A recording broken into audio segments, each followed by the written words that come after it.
paglipas ng mga araw at linggo, nagpatuloy ang ganun ng bayan. Walang gabi na wala silang narinig ng mga taong dumarating na dahil sa pagdudong-bala ng nilalang.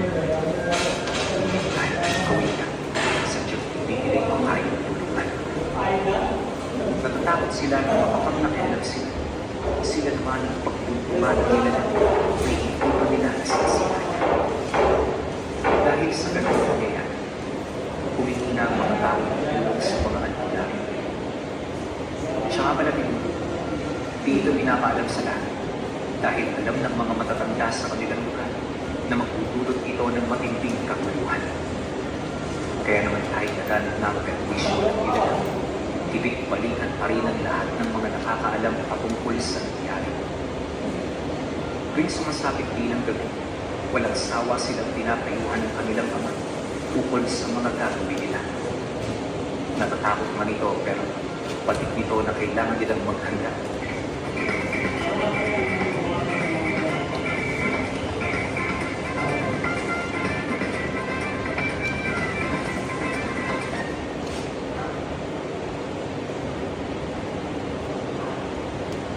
Siyempre naman, na gusto mo itong hatap. Baka hindi ka na makabitaw, ha? Sa Team O'Clock, hindi mo na kailangan mag-add na friends or gumawa ng profile. In less than 3 seconds, meron ka na agad makaka-chat ng real people, nakaka-video call, makaka-video chat. Yes, totoo. Mabilis at medyo nakakain talaga. Kaya, huwag mo sabihin ako ng sabi nito, ha?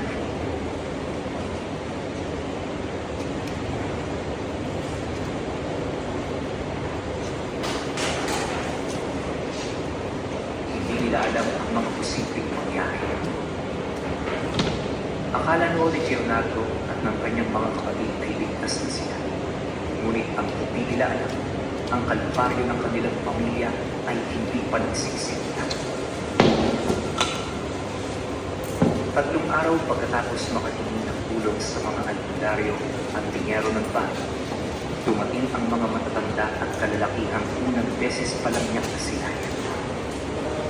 Alam niyo hindi makapangkaraniwan ng mga ito dahil sa anting na kanilang suko.